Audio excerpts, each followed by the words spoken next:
Anjaneyāsana. In Adho Mukha Svanasana position, place your right leg in between your hands. With the knee and toe touch the ground. Inhale and raise your hands.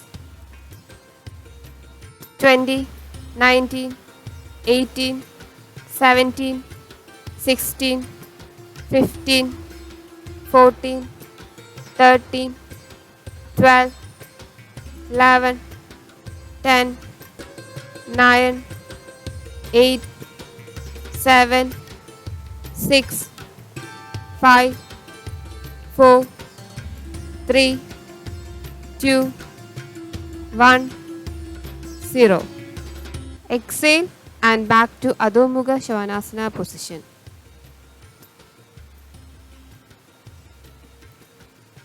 Place your left leg in between your hands.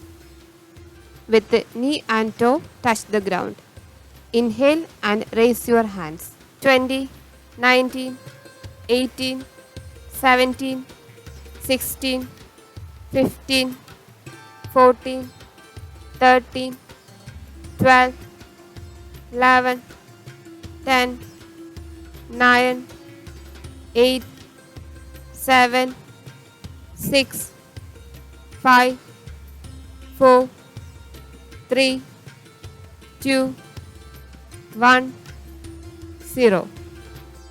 Release and relax.